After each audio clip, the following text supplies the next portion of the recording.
مردم ما که اولین مخاطب جهانی اقبال هستند متاسفانه خیلی دیر با اقبال آشنا شدند. وضعیت خاص کشور ما و به خصوص سلطه سیاست‌های خبیث استعماری در آخرین سالهای زندگی اقبال در کشور محبوب او ایران موجب شد که اقبال هرگز ایران رو نبینه. این شاعر بزرگ پارسیگوی که بیشترین شعر خودش رو نه به زبان مادریش که به فارسی گفته، هرگز در این فضای محبوب و مطلوب خودش قرار نگرفته. و نه فقط اقبال به ایران نیامد، همون سیاست هایی که اقبال عمری با اونها مبارزه کرد نگذاشتند که ایده اقبال و راه اقبال و درس اقبال به گوش مردم ایران که آماده ترین برای شنیدن اون پیام بودند برسه. من پاسخ این سوال رو دارم که چرا اقبال به ایران نیامد. اقبال اون وقتی که در اوج افتخار و شهرت میزیست و در گوشه و کنار شبه قاره و در دانشگاه‌های معروف دنیا از او یاد می‌کردند به عنوان یک متفکر، یک فیلسوف، یک دانشمند، یک انسانشناس، یک جامعه شناس بزرگ، که البته هیچ یک از این عنوانها اون عنوانی که اقبال دوست می داشت به او نامیده بشه نیستند. در کشور ما سیاست‌هایی حکومت می‌کردند که اقبال رو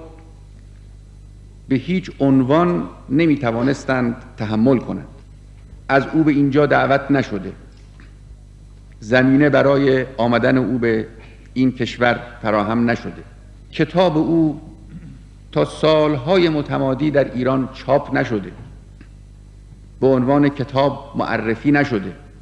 در همون وقتی که آثار و ادبیات و فرهنگ بیگانگان از هویت انسان ایرانی و انسان مسلمان در این کشور مثل سیل ویرانگری از همه طرف جاری بود،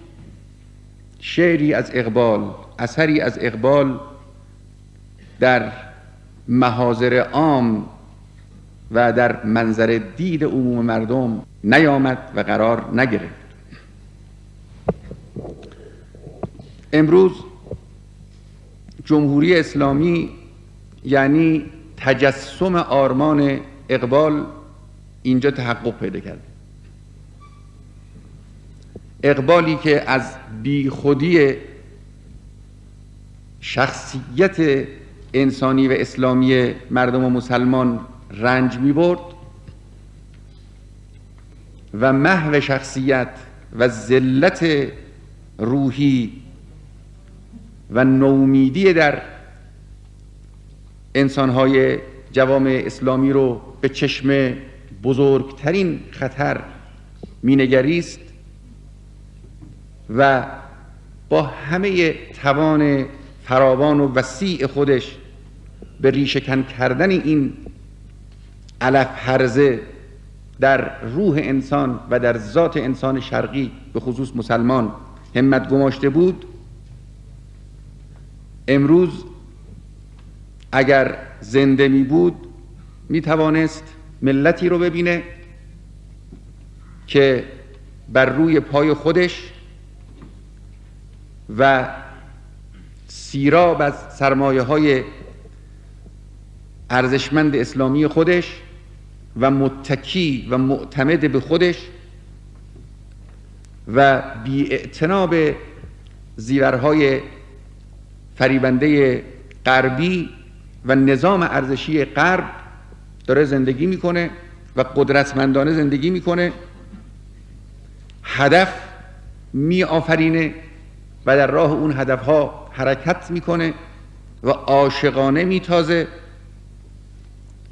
و در درون چار دیوار قومیت و ناسیونالیسم و وطن پرستی خودش رو زندانی نمیکنه و دیگر آرزوهای اقبال که در سراسر آثار ارزشمند او متفرق هست، میتونست این ملت رو در اینجا ببینه.